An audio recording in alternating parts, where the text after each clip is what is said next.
Bonjour à tous et bienvenue à Idées en évolution et j'en profite pour vous remercier ceux qui sont avec nous depuis le début ou ceux qui se sont joints à nous plus récemment. Je suis Philippe Labrec, le réalisateur et l'animateur d'Idées en évolution et je profite également de ce moment pour vous dire qu'à partir de maintenant, il y aura des abonnements payants offerts à ceux qui veulent bien m'appuyer. Ceci est fait pour assurer la pérennité et la croissance du balado. Donc, on est à cette étape là, de l'évolution, d'idées en évolution, si je peux dire. Donc, merci d'avance à ceux qui voudront se joindre à moi dans cette aventure et m'aider à faire croître le balado. Pour ceci, vous pouvez cliquer sur le bouton « Se joindre » au sein même de YouTube ou le bouton « Buy me a coffee » ou le lien plutôt « Buy me a coffee » qui sera inclus dans la description. Merci d'avance encore une fois et maintenant, à l'entretien. Dernière question. J'ai eu le sentiment à la lecture du livre, encore une fois, qu'en gros, le Québec est plus à gauche. Est-ce que je me trompe? Je ris parce qu'on a souvent ces échanges-là ensemble. Je réponds, plus à gauche de quoi?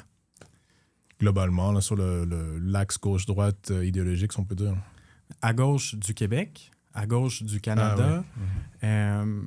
C'est sûr que la différence porte sur la différence entre le Québec et le Canada. Donc, on pourrait se poser la question, est-ce que le Québec est plus à gauche que le Canada?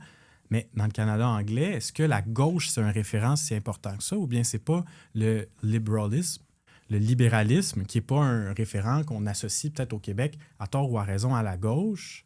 Moi, ce que je réponds à cette question-là, c'est le Québec, c'est le Québec, tout simplement. Il y a des différences au niveau de la redistribution. Il y a peut-être une tendance plus égalitariste au Québec. On a tendance à associer ça à la gauche, peut-être à raison. Mais si on regarde que le Québec, bien évidemment, le Québec, la moyenne est au centre. C'est juste logique. Il y a des gens à gauche, il y a des gens à droite. Puis là, je tomberais dans des analyses un petit peu plus d'opinion publique, ce qui me sortirait un peu de l'ouvrage. Mais je pense que les questions de gauche-droite au Québec se posent différemment. Parce que la gauche puis la droite, ça vient de la France comme conception. On l'a un peu importé chez nous. Et mais souvent, les divisions au Québec sont davantage au niveau identitaire. Fait que là, est-ce qu'on est vraiment... La gauche, ça réfère à l'identité, à l'économie? On ne sait plus trop parce que... Moi, je pense que cette distinction-là est importante parce que si on regarde en termes de questions un peu plus justement identitaires, culturelles, on pourrait presque dire le contraire. On disait à l'instant, des sondages des Québécois sont plus exigeants en termes de ce que j'appelle la convergence culturelle, donc d'inviter les nouveaux arrivants à se joindre à la culture majoritaire. Donc ça serait vu comme étant de droite, selon certaines définitions de la droite ou de la gauche, donc moins à gauche que le multiculturalisme canadien. Mais quand on parle vraiment de niveau de fiscalité, niveau de service public, ben là, effectivement, c'est un fait bien connu que le Québec est plus à gauche que la plus moyenne. Redistributeur. C'est ça. Donc, plus de fiscalité, plus de services publics. Donc, voilà, plus de redistribution aussi, parce que c'est aussi les chèques, là, c'est pas juste les services publics. Mais en même temps, c'est ça.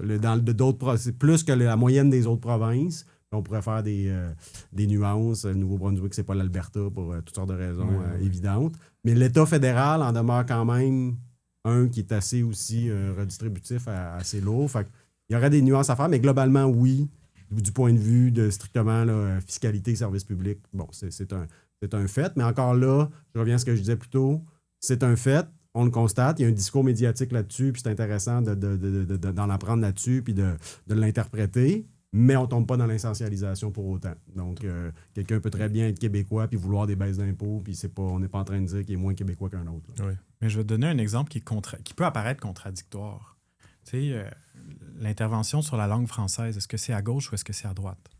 C'est une intervention de l'État, mais qui vise à préserver une qualité culturelle du Québec. Il y a beaucoup de conservateurs qui sont d'accord avec cette forme d'intervention de l'État-là. Donc, c'est pour ça que des fois, c'est un petit peu plus complexe que... J'aime pas beaucoup les étiquettes en réalité. Et justement, c'est qu'on utilise l'État pour réaliser nos aspirations collectives, tout simplement.